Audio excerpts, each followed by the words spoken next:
time a stupid sitcom. My tongue gets twisted and tight. Every time I run into this girl, my throat turns as a giant. And I could never talk. Oh, hoping this is picking up my voice pretty good. We'll see. We'll see. I'll check it out. And if I don't, I'm gonna ride back. I'll refilm. Trying something new.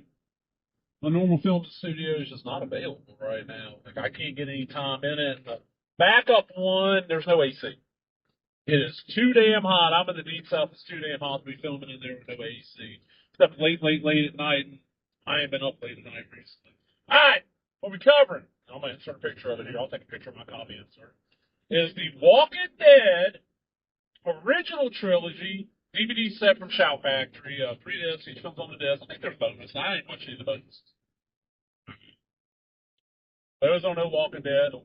Walking Tall, not Walking Dead. Walking Tall. It's based on Buford Puster. He was a Marine, got out, was a pro wrestler for like 5 years, which the time frame he's wrestling, I don't think there's any footage. I've never seen any footage. And then he moved up to rural Tennessee, like right by the Mississippi line, and was working in a lumber mill with his dad first. Is it his dad or his father-in-law? I don't remember. Corruption in a small town, he decides to fight it. Realizes the sheriff's on the take, so he runs for sheriff, wins, and all that. That's the real story. And then mysteriously, like a few years after all this, he dies in a car wreck, kind of mysterious. Could have been his own fault, could have been somebody else, we don't know. Well, this blew up. It became a film that came out in 73 or 74. Yeah, 74, because Buford Pusser died not long after it came out. I remember about this film a lot as a kid because somebody my dad worked with out at the Chevron plant swore up and down that Pusser was his cousin. He knew the whole story and all this stuff, which could have been, could not be, who knows. There's various people my dad worked with that had like weird connections, shit. Like this one guy that I don't remember his name. He lived over in Alabama, like right across the line from us. But his brother or brother-in-law worked for the company that did all the stunts for Dukes of Hazzard. So one time when I was a kid, I actually got to see the General Lee car. But blah blah blah blah blah blah. Walking tall. So I saw the first one, but still probably saw the second one too when it was on TV. You know, I got semi-vague memories of the TV show from '81, and then didn't think about the films again forever and ever and ever. Back about like 12 years ago now. Yeah, it's August 23rd, around August 2013. My neighbor, they don't have internet. I don't know why. It's available. Asked me if I knew where to get. He wanted the original Walking Tall on DVD. He wanted the remake with The Rock, and I don't think the 2 sequels to that had come out yet. There's technically 7 Walking Tall films and a TV show. Oh yeah, I'll get it off Amazon for you. I was like, look, I'll order, just pay me when it comes in. Okay, cool. Well, I went and looked, and I called him. I said, look, dude, it's the DVD with the first one by itself is out of print. It's like $30, but I can get you all 3 of them in a pack for like $19 and tax. It'll be $20, $21. Yeah. Oh yeah, I'll take that. I didn't watch them.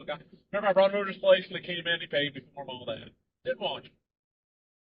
Well, as of filming, who knows when the fuck this is going up? As of filming, probably about a month ago, maybe a month and a half, my local junk store, which I should have been at this morning, I just passed it.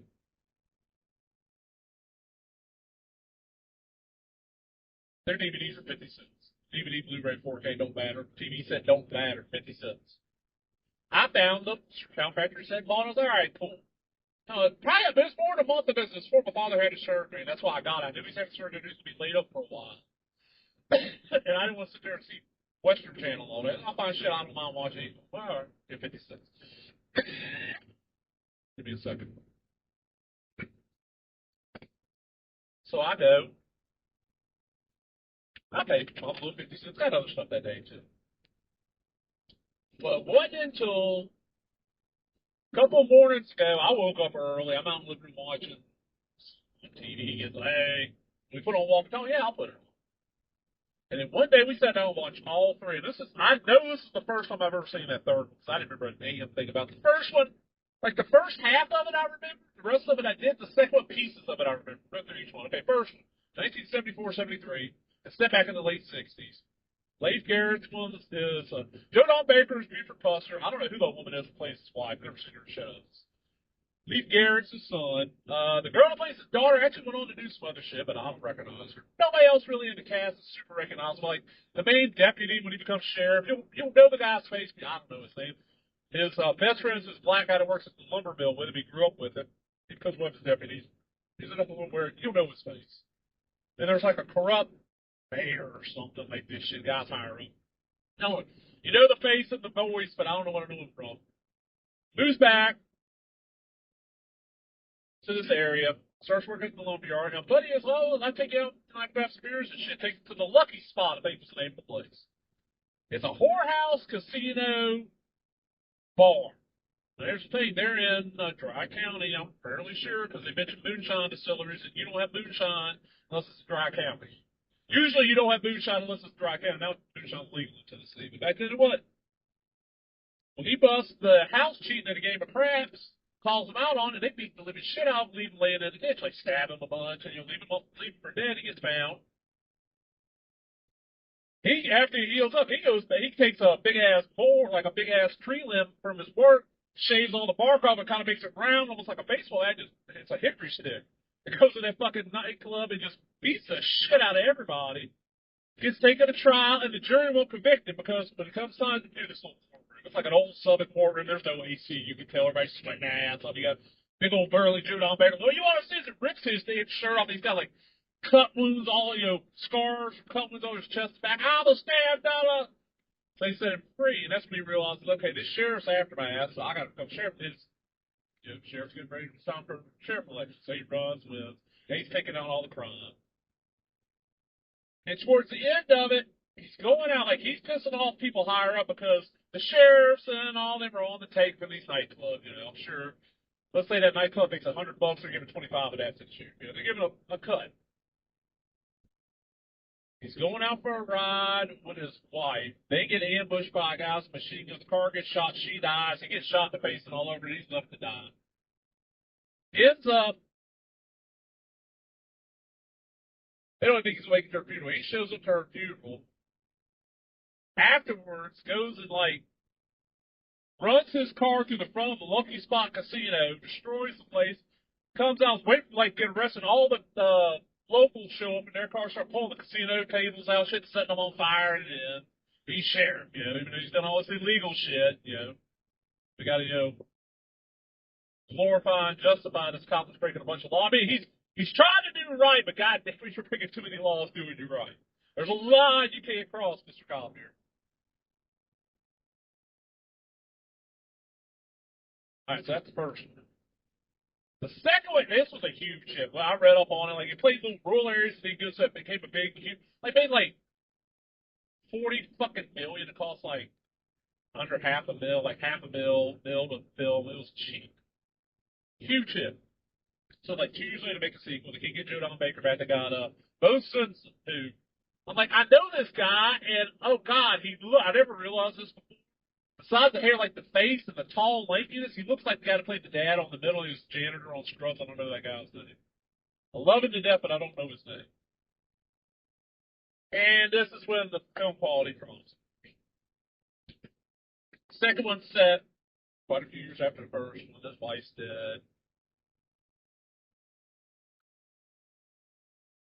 That's him just fighting corruption in the town again. He's still the sheriff. A lot more action, a lot less drama, not as much story.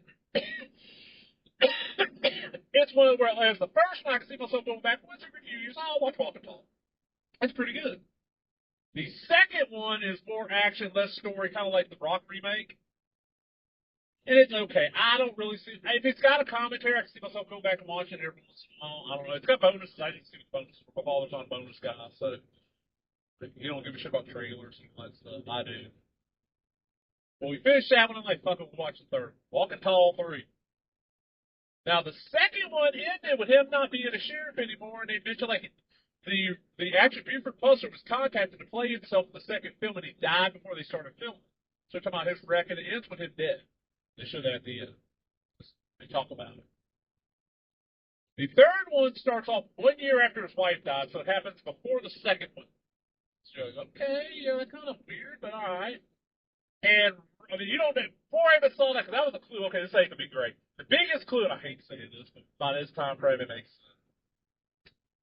What logo do I see before the film, when the film started up? Lets me know this is gonna be low budget. It was 78, I think, on this one. I think it was 77, 78 scenes. American Independent. Oh yeah, this will be low budget. You got both sides back in. He's the best part of the two scenes. He's good. Leaf Garrett's back. The daughter, the same daughter, the one that played the dad in the first one came in the second one. I don't think he's in the third one. The mom's the same. The grandma's the same. More the same shit. It's a year after his wife died. His secretary's after him. He's fighting corruption. Towards the end of the film, a movie producer shows up and offers him, I want to make a movie of your life. You know, all that shit. And at the end, we see the wreck and he dies.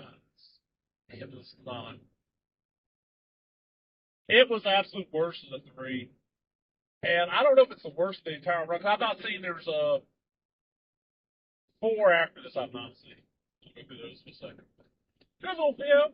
I'll probably never rewatch it. But it was worth it for what I saw.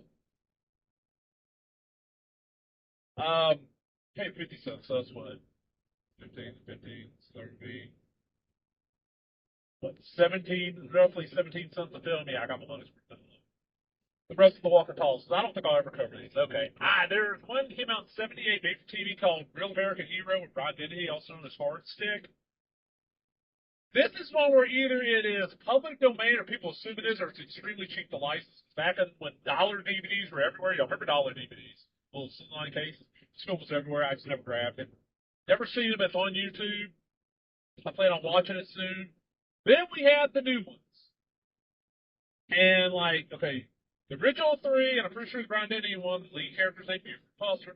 That's the guy's real name. Buford, I mean. Bad enough you got the name Buford. But the last name Pusser?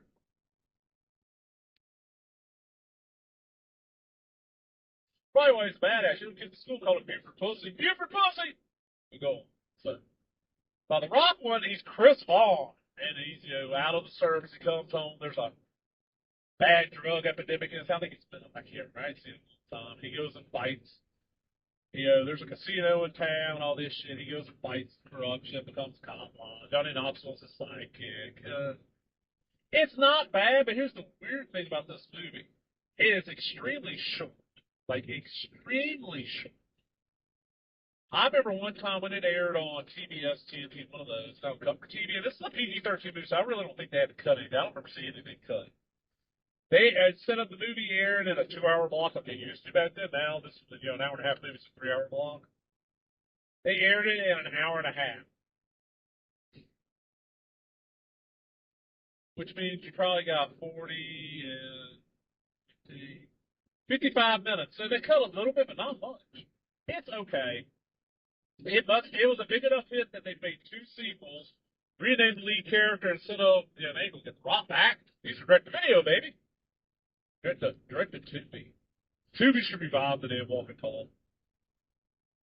They should do their own movie. They call it Stand and Tall. But they got Kevin Sorbo, and I've heard him more about. I've never watched it. But Walking Tall, yeah. Woo. Definite draw. That first one is a definite one. I don't mind it. I get it. I enjoy it.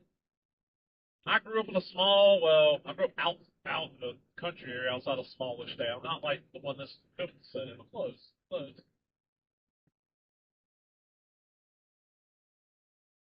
I'm going to let y'all go. Hope you enjoyed that. If you did, give me a thumbs up. Subscribe, share, comment, all that bullshit. Talk to everybody later. Bye-bye.